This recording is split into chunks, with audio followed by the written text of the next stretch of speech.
us today.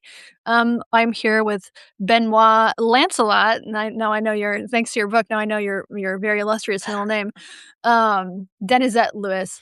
Benoit, Yeah. let's start with an introduction. Why don't you introduce yourself to the people? Okay. Well, first of all, I am sick right now, so I'm Mhm. going to do my best.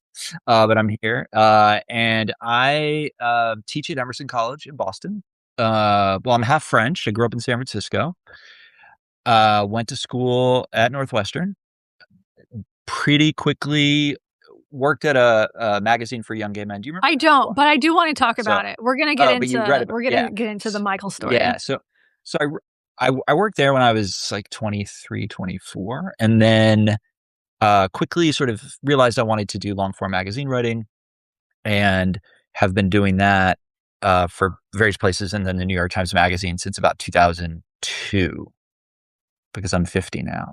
So yeah, so that's and then I teach at Emerson and I live in Boston and my husband lives in Prague. So I'm sort of back and forth between those two places. And this is my fourth book. One I don't really count because it was like this collection from my 20s that's terrible of like my journalism when I was like 26 and thought I could have a collection out. And then I wrote a book about addiction, where I followed 8 different addicts. Then I wrote a book about dogs, which was the most fun to do probably, where I drove Mhm. around the country with my lab, who I was worried didn't like me very much. And but mostly like it was a book about sort of dogs and contemporary American life. And now I've written this book about how and why we change, and then how we judge the change claims of others. Yeah, so that's mostly what we're gonna be talking about today. Excuse me. We have a lot in common. Dogs, addiction, gay. We're both gay. I Yeah, don't know if we people are. could pick that up on your by the fact that you have a husband, or maybe just from your face. Um, Oh wow. do you believe in gay face? Surely you believe in gay face. I don't think that you I really have it, but I do believe I it. do I believe in gay face? Ish. There are many exceptions. Oh, absolutely, but I think my hit rate is pretty high. Like, it is Wow. rare that I see that I'm like, "That person is gay," and they're not. I mean, I miss a lot, right? Like, I miss Yeah. the straight looking gay Yeah. people, but I think if someone I can tell from the way a man claps or walks or if he is gay. I can't necessarily tell if he's straight, but I can tell if he's gay. Interesting. Women too. Although women, Yeah. it's tougher because I think this is controversial to our friend Phoebe Maltby, who's writing a book about her book is coming out next month about straight women. I think that all women are a little bit gay, less so men. Well, I mean, the science, later in the book, I find it sort of interesting that the ex-gay movement has sort of Yes, pivoted to gender and also pivoted to this totally. like fluidity, and Yep. they have a good amount. I mean, the ex-gay movement is absurd in many ways, in most ways, but they're not. They've sort of wedded themselves to this idea that there is sexual fluidity, and they're Yes. sort of saying all we're saying is that there's sexual fluidity. That's all we're saying. They've also Right. pivoted to gender. We can talk about that, Yeah. but it I is want it let's hold that. I wanna get into okay. that a bit, but first I want you to introduce the book. So it's a book about change. Yeah. Give us the elevator pitch for the book. Benjamin, I just saw his comment. So, thank you, Benjamin. The elevator pitch. Okay, so it's about. I'm interested in two things. It's at the experience, what it feels like new or changed person. So I'm interested in like in terms that we rarely talk about doubt, but doubt is all over the place. The feeling, often the fear, the excitement, into the idea of like what does it feel like to think of yourself, and then equally I'm interested in ways, knee jerk political ways, the transformations of other people and Mhm. whose do we disbelieve. And mostly, two two reasons I wrote the book. One is, and I've sort of been around this question of change and identity my whole career. It in the question when I was writing about addiction of like who gets better, who doesn't, what is the reason that someone gets better? What are the factors? All that stuff. So I was interested in that. It's also interested for me, like, would I get better? How would I get better? And then with Michael Glatz, who went from, we can talk about him, who went from very gay to straight and conservative and sort of flipped all of that. I watched that happen. He was a friend of mine, and I really quickly got interested in both his experience of what he thought was happening, and then all the ways that the rest of us reacted to his Yeah. transformation and sort of cheered it on or poo-pooed it or called him crazy and Okay. all that. And then his thing sort of predicted these last 10 years of tremendous identity shifting of politics, gender, faith, sexual orientation, less so sexual orientation actually, but all of these ways that we announce that we are changed, which is the most of that since the 1970s, which Mm-hmm. was the last period of sort of take on a new identity, move to California, change your name, all of that. So really, and I've watched for the last 10 years all of this happen, and I'm interested in sort of both in the human experience and then in sort of the political experience of that. Yeah, I was just thinking today about, looks maxing. Have you Yep. followed this trend? Yep. I wanna start a new trend, which is looks minimizing. I don't know if that will catch on as well, but looks maxing, it's a very physical transformation, but I think it's a Yeah. sort of the natural end of sort of the self-help optimization movement, with things like Ozempic. There are these very Hmm. at I this would. I point, don't know like if I would loop in self help with that. I mean, that feels slightly mm. different than looks maxing. I mean, would Explain. well, I mean, I can't think of many people who would consider themselves self help who would look at looks maxing as not sort of crazy and not really part of self help. But maybe I don't know. I just the folks who I know who sort of identify in that realm. I don't know if even the looks maxers would like use that phrase to. I don't think they would. I don't think Yeah. they would, but they would call it, ascension. Ascension is the Right. goal, which I think Right. is truly a form of sort of the greatest form of self-help. Okay, so I wanna start with a question from Ben Ryan. So Ben Ryan, he's a listener, he's a reporter himself, he's in the chat now, and when I posted this on Substack, he had a question that I think really gets to the heart of the matter, the heart of your book, which is, do you believe in the notion that we are born with stable personalities with certain facets that remain unchanging throughout life? Or do we have the capacity through conscious effort or just passive evolution to become someone else over time?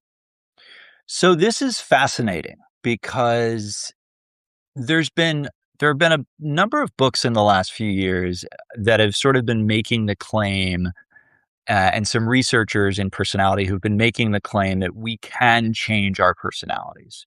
So that's sort of the headline, right? That you read about. Um, if you look closely, and even the folks once you talk to them will admit the changes, even if you really try to change your personality, the changes are small. They are they're not huge, even if you're like working for 3 months or a year or longer to sort of change your personality. So Mhm. I think what I found, we see it with Michael Glatz, who went from left to right. We see it with a lot of sort of people who shift their identities, even people who have sort of mystical experiences or profound moments of transformation that are hard to explain, even with psychedelics. They might have a new perspective on what matters to them. So in that way, if we're calling that personality, then yes, but core personality traits tend to stay the same even through Mm. sort of big identity shifts. And you And mean like big 5 personality traits, yeah, like what are they? Neuroticism, extroversion, extroversion, yeah. I don't know the others. Uh, uh, uh, because I'm sick, I can't think of them right now. Neuroticism, extroversion, openness to experience, Mhm. and I'm forgetting the last two. But yeah, so those experiences really don't shift Hmm. all that much, like a little bit. Um, and but I found this really interesting because if I looked at myself, one of the ways that I wanted to change, and I say this in the book, is that I wanted to be like much more connected to the people in my life. Like I wanted to be a better friend. I wanted to be like more open, more vulnerable, less selfish. I wanted, that was like a real goal of mine that I've had over the last 10 years. And if you talk to most of my friends, they will say, actually, you have changed. You're less selfish. You're more willing to. So is that personality? I don't know. That's a big Or shift for behavior. me. Yeah. Yeah. But core personality, things that I am, I don't know. So I think to answer Yeah. Ben's question, we can shift with effort, but I'll tell you, most personality change is unintentional. It's aging, it's Right. some medication that we react to in a weird way, it's we go through life cycles. So personality does actually evolve in Right. different ways, but it's usually not really out of our control. It's usually out of our control, and we're not usually really good at like realizing that it's happening. Yeah. I thought a lot about this so I know a lot of my social circle tends to be old people. I like to like the best way to be my friend is to like get social security. I'm like very attracted to those people, not sexually, but in terms of friendship. I really like old Mhm. people. And Yeah, because of that, I'm meeting a lot of people in a stage of their life where they have frankly low T, right? So like my old neighbor who died, horrible man, awful racist, totally sexist, but he was still palatable to be around because his aggression had minimized because he was no longer this virile 20, 34-year-old. I right, am sure I would have not been able to stand to be in the same room as that man, but right, in his mid-80s, the personality traits might be there, but they're muted, they're less right, aggressive, he's sitting in a chair all the time, and so my the people I tend to surround myself tend to be people who through just, like, sheer force of age right. are have changed in Yeah, some way. yeah, and there's a real, I think we overplay. I just wrote a New York Times piece a couple weeks ago about this. We sort of overstate the ways that we're like driving the change bus. We Mhm. tend to talk about change as this like really internal thing that like we make a decision and then we go for it. And there's the expression like you can't change for other people. Well, like Yeah, newsflash, we change for other people all the time. We yeah. change in community. We take on identities based on what's available on the identity menu. We take on identities because we need a new community. There are all kinds of reasons that we change. And oftentimes we're not aware of these things. Mhm. Political identity changers are often like some of the least aware folks who will say, and there's often truth to this, right? They will say, well, I didn't change. Everyone around me went crazy. Yeah. And obviously in the last 10 years, there's been The a left lot of left me. Yes, right. So that whole thing, and we can talk about more in this in depth because I find it really fascinating. There is typically so much more underneath going on than just that. There's a need to belong. There's I'm shamed by my group and I need to find a new group. There's all kinds of like really emotional things that are going on underneath that that I think is really interesting. I'll say one more thing around that. You know, I with all the ways that I try to change, like I've just become my father, right? I've Mhm. just become my father. Like he wrote books about change. He Mhm. like we stand the So same. We, you know. for people who are less familiar with your story, tell us a little bit about your dad. So my dad is Dennis-Lewis, and um he married my mom. They lived in San Francisco. It's kind of both very progressive, sort of like San Francisco progressives, and they divorced when I was 6. I spent 2 weeks at each place. My dad went through a lot of girlfriends. Uh, So in was that way, all you're not your dad. Yeah, exactly. Yes. Yeah, we joke about that. But so he but, in our compulsivity around sex, Yeah. we're very I similar wanna again. talk So about that. I wanna yeah, talk about that so later. Yeah. so that stuff is pretty similar. So my dad was really the year I was born, he was really interested in the Gurdjieff work. He was interested in uh, a lot of different kinds of ways to sort of look at oneself and to observe oneself and to improve oneself. And so he worked with the philosopher Jacob Needleman in the mid 70s. He wrote these books or edited these books about this, started teaching breathing and breath work, was really devoted to that, taught it at Esalen, which is this retreat center out in California, which is so beautiful. And continued to do that, had students, would teach workshops. And, from a young age, he was like trying to get me to sort of partake in this or to come and see him teach. And I never did because it's your dad and you know their Right. blind spots and all that.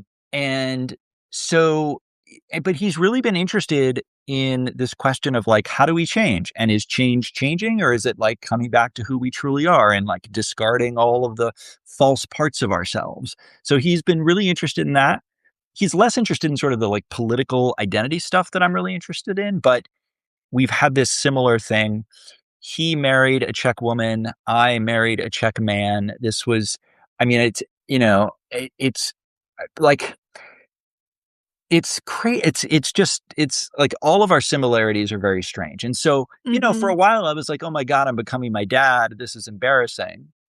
Right. Like I'm not driving the bus of my Right. change. Here I'm just like turning into my father.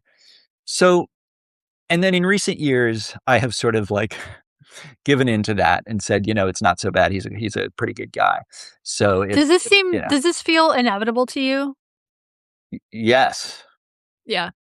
I feel the yeah, same way. I'm also my completely, father yeah, and, interested in the same things and, same, like same, like, physical twitches, all that stuff, which I didn't yeah. notice until my wife started pointing it out that I have turned I'm also yeah, Well, I'm it's a interesting man. that like a lot of people don't realize it until other people point it out. Mhm. Yeah.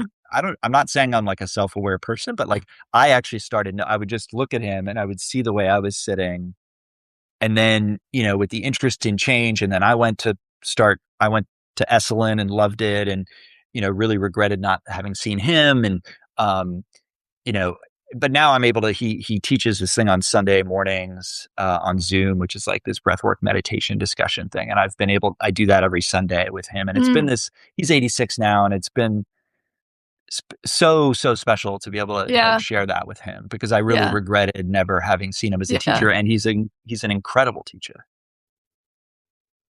Yeah. So you meditate? Yeah. I mean, I try. Yeah. Yeah. I'll try not to judge you for that. I feel very resentful of You're meditation because it's one of these things that I have like, there's certain things in my life that are I have, like, personality flaws, right? Or, for one, like, I'm highly anxious. You'll appreciate this. I experience a lot of anticipatory grief when I think about Moose dying. yeah. And it's like, it really affects me. I could, like, cry thinking about it. And so Jana, my wife, has gotten into meditation, and she keeps trying to convince me that meditation will solve my problems, and I keep telling her, "Meditation's not gonna solve my fucking problems. My problems is that dogs don't live long enough." But to me, it seems like this catch-all where people say, like, if you have back problems, your friends will say, "Well, have you tried yoga?" If you have cancer, Right. your friends will say, "Have you tried Right. yoga?" So I feel resentful of meditation that it has become this sort of catch-all for that people seem to think really is helpful for them, but also is this sort of avenue towards personality change or Mm. problem solving that I don't wanna fucking do.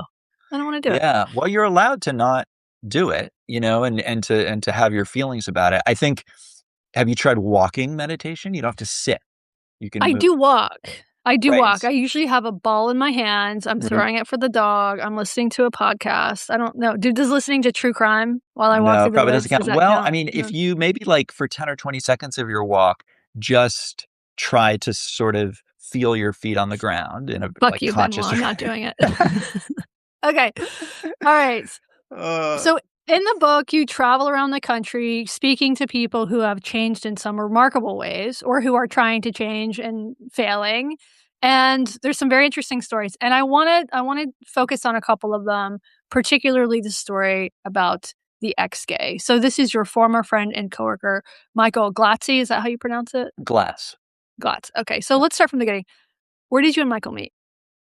We met at XY Magazine, which was this awesome, um, although controversial at the time, magazine What for was controversial about it? so when I joined, everyone I was hired to sort of ramp up the sort of editorial quality because basically it was like pictures.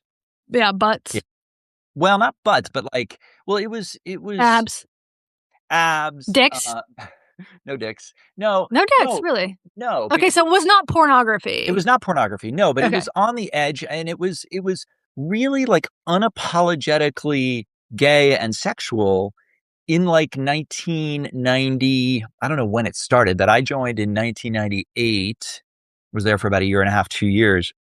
And this was a period where you could really like I have never worked for a place that meant more to its audience. Like we had Mm-hmm. gay kids, gay teens, early 20s all over the country, like going into Barnes and Noble, like sneaking it, putting inside of another magazine and reading it, writing us letters about how the magazine saved them. Like it was truly incredible because like the internet was like just barely a thing and you could still think you were the only gay kid in a particular Right. state or town. Right. So Michael, I was hired as like the news and features editor. Michael was hired as the managing editor 6 months after me, a few months after me. Comes in, is the most politically gay person that I had ever met. He was so anti-religion. He was thought of himself as a queer activist, um, but also quite really smart, really inspiring. He had a way with the readers and young people. Like he seemed, unlike a lot of ex-gays people turn up ex-gays, he did not seem like tortured. He did not seem like he was like partying all the time and then was going to blame his that or whatever addiction came up on his sexual orientation. He had a partner that he loved. I mean, they were pretty fluid and non-monogamous at the time, and so, but we were very different. Like I just wanted to like put out a good magazine that came out on time, and he wanted to transform the world, change the world. He would say like we should put the Christian fundamentalists should burn in hell in the magazine, and I'm like, we actually shouldn't do that because we actually have a lot of our readers, young readers, who are in Christian fundamentalist families, and. So he was a real black and white thinker, and I was not, and am not. So okay, so fast forward, he goes on, creates another magazine called YGA. I move on to start writing magazine pieces.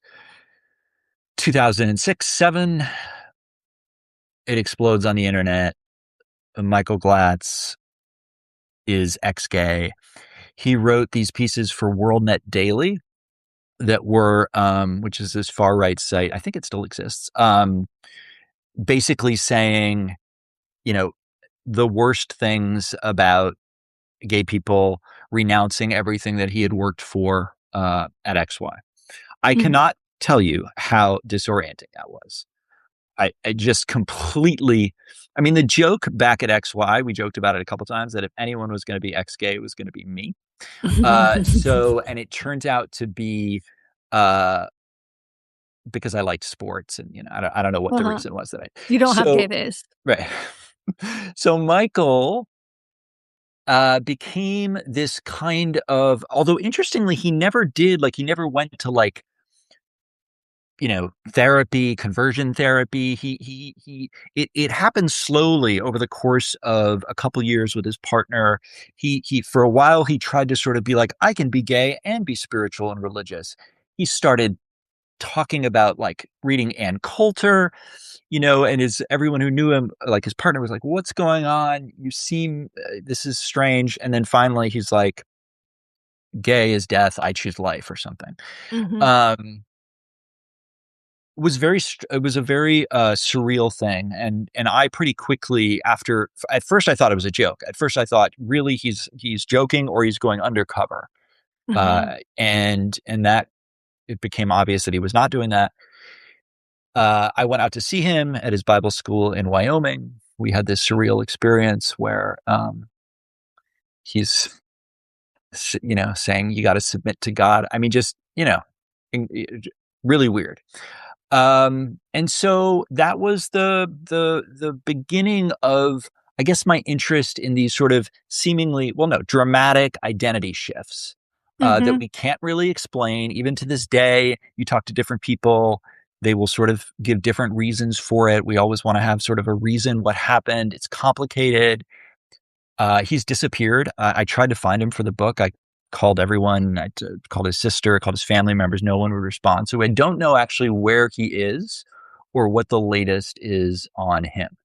Yeah. Yeah. It's so interesting to me that, okay, when someone goes from being perceived as straight to being perceived as gay, we consider that completely normal. That's called coming out. All gay people go through that process. The default assumption Right.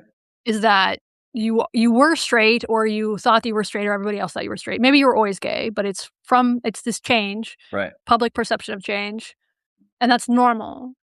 Yep. But the opposite, going from gay to straight, is abnormal, particularly with men. There's a term for women who date women and then end up with a man, lesbian until graduation, incredibly common, or bisexual, Right. but incredibly common.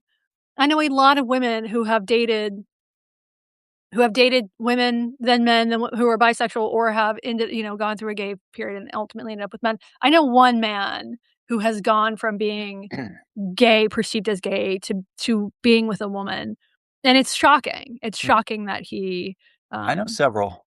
Yeah. Yeah, I mean, and it's interesting because I had this moment that I write about in the book where I was writing this story on this New York Times Magazine piece about sort of the scientific quest to prove that bisexuality exists. It was this group out right. in LA that had all this money and was once and for all trying to convince the naysayers that bisexuality is real.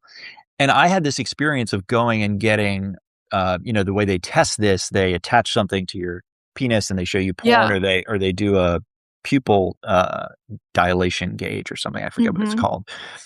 And so the researchers at Northwestern said I was very gay, and the mhm. researchers at Cornell said I was bi. And this is based on your My response physical response to, yes. to pornography. And S so that was hilarious to me because, but on some level, you know, I have had sex with women before, but once I took on sort of my gay identity, like that felt very true. I have a funny Yeah. story about how it happened, but that felt like just very, very true. After years of like denial, that was like, okay, this is what I am. And I had But this you weren't one of those kids. You didn't come out of the womb with ballet shoes on. Like, Not you only thought did that I you were not gay, that do you thought you that, were straight. neither of my parents had any idea, and I had no Mhm, idea. I mean, I write about this in the book. People have a hard time mhm. believing this, but I did not, even as I was like lusting after guys and like doing sort of gay stuff, watching some gay porn, I did not, there was no part of me, I was not like the typical kid that's like, oh, maybe I'm gay. What do I do with this information? Like, I never let myself even contemplate. I was so compartmentalized and so shut down. It never registered to me until I was walking down the street in San Francisco and in a flash, a voice, inner, outer, whatever, you're gay. And I'm like, holy shit, yeah. Like, what are Mhm, you doing? And so it was mhm. like that, like in a second. And that Yeah, night you went and had your first yeah, same-sex experience. Yes. yeah, yeah. You move fast. Um, Well, I'll tell you, like, yes, after so many years of like moving very slowly, I was like, I'm not gonna wait. So I went found out someone to sex, and then very quickly I told people. There was like no, and I find that sort of interesting. There was no like period where I'm like, well, I can't. I was like, this is my truth. I've sort of realized it after all these years, and I'm just like, I don't know. That there was yeah. not much hesitation to tell my parents. Although I did wait a little bit, and I was surprised. Both of them, even though they're very San Francisco liberals, and even though they're the best today, like, I mean, my dad adores my husband, uh, like so much, but like at the time, they both reacted not ideally, which was really Mm, surprising to me. mhm. Yeah. Yeah. Okay, so when you found out from this study that you're actually bisexual, did that cause an identity crisis? For like an afternoon, yeah. I was like, well, did I choose? Did I take on this gay identity that has sort of blocked a part of me from being expressed? Mhm. And maybe, I mean, I think I'm like 90%, 95, whatever the Kinsey thing, Yeah. I think I'm Yeah. very mostly gay. But, I found this group fascinating. I mean, I'm sure you would too. Like when I was doing the bisexuality research, there were like these three researchers that were researching all they could on like the mostly straight category. Mhm. Like who are these people? What do they want? How do we understand them? And there was this real focus on like these mostly straight guys. The thing that they didn't have, which like other straight guys who were not mostly straight had, which is they just didn't have like disgust at the idea. And so there were these researchers that were like, I don't know if they're still doing it, like doing like research on like disgust as like Mm. this important part of sort of how we express our sexuality. So yeah, That is interesting. so Yeah, maybe I'm mostly gay. I think that I've said this before, but I do find the Kinsey scale very useful because I have changed my thinking on sexuality. I do think sexuality is much more fluid. And that's particularly because we live in an era where lots more people come out, lots more women in particular come out. Right. Even my own wife, she's from Alaska. If she had stayed in her hometown in Alaska, I think she would be married to a man and have kids. Mm, Her sexuality was heavily influenced by moving to Seattle, mm, right? That's just like it was not just the gay gene, it was right. also where she was. And I think, timing as well. Like if I were born in the 1950s, I'd probably be would have married a man, maybe, had kids, would be a grandparent by now, and I might not think like, "Oh, I'm a closet case." It would have just been like, "Oh, this is what my life is." Probably still have And a we dog. You'd probably still have a dog though, right? I might be a cat person. I You might be a mean, cat. I it's don't think so. in this alternate universe, anything could happen. It's a nightmare, isn't it? Okay, so Michael, he didn't just become ex-gay, he became a homophobe.